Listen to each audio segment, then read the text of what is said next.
তো আমি মনে করছি যেহেতু এটা কোরআন নাজিলের মাস, তাহলে কোরআন সম্পর্কে আমাদের আলোচনাটা হওয়া দরকার, বিশেষ করে কোরআন বুঝে পড়া দরকার। এই বিষয়টা নিয়ে আমাদের বেশি আলোচনায় আসা দরকার। আমরা দেখেছি যে বাংলাদেশে কোরআন পড়ে বা পড়তে পারে এরকম বহু মানুষ আছে, তারপরেও লাখ লাখ মানুষ আছে যারা কোরআন পড়তে পারে, কিন্তু কোরআন বুঝতে পারে এইটা কত পার্সেন্ট, এটা কিন্তু খুব গুরুত্বপূর্ণ বিষয়। তো যদি দেখেন সহিহ বুখারীতে যে হাদিসটা এসেছে, বলা হয়েছে রাসূলুল্লাহ সাল্লাল্লাহু আলাইহি ওয়াসাল্লাম বলেছেন 5027 নম্বর হাদিসের মধ্যে, খায়রুকুম মান তাআল্লামাল কুরআন ওয়া আল্লামাহু, তোমাদের মধ্যে সেই ব্যক্তি উত্তম যে কোরআন নিজে শিখে এবং অপরকে শিক্ষা দেয়। এখন আমরা দেখি যে এই হাদিসটা যারাই পড়ে বা যারাই বলে তাদের মেন যে ফোকাস, এই ফোকাসটা হচ্ছে হাউ টু রিসাইট আর how to read the Quran, কীভাবে কোরআন পড়তে হয়, আবার কোরআন কিভাবে তিলাওয়াত করতে হয়। মেনলি ফোকাস কিন্তু তারা এই জায়গাটাতেই করে। কিন্তু আসলে আপনি দেখবেন এবং আপনি যদি এটাও করেন যে একটা ছেলে একটা কায়দা নিয়ে যাচ্ছে মক্তবে বা মসজিদে বা ইমামের কাছে, আপনি যদি তাকে জিজ্ঞেস করেন কোথায় যাচ্ছ, সে বলবে আমি কোরআন শিখতে যাচ্ছি। তো মক্তবে যাচ্ছে গিয়ে যে কোরআনটা শিখছে, এই কোরআন কিন্তু আসলে মানে আন্ডারস্ট্যান্ডিং কোরআন না, তাদাব্বরে কোরআন না। এটা হচ্ছে how to recite, how to read, কীভাবে পড়তে হয়, কীভাবে তিলাওয়াত করতে হয়, এইটা সর্বোচ্চ।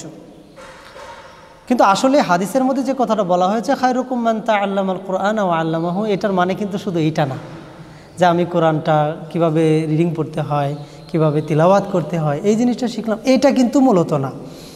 মূলত আমরা দেখেছি যে রাসূল সাল্লাল্লাহু আলাইহি সাল্লাম এই সম্পর্কে বলেছেনও।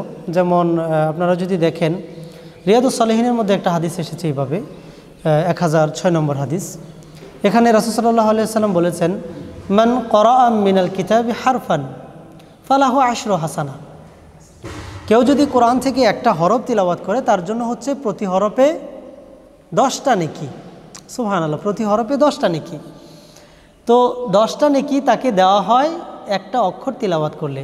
আবার রাসূল সাল্লাল্লাহু আলাইহি ওয়াসাল্লাম এই কথাটা বলেছেন যে লা আকুলু লাকুম আলিফ লাম মিম হারফুন ওয়ালাকিন আলিফুন হারফুন লামুন হারফুন বা মিমুন হারফুন।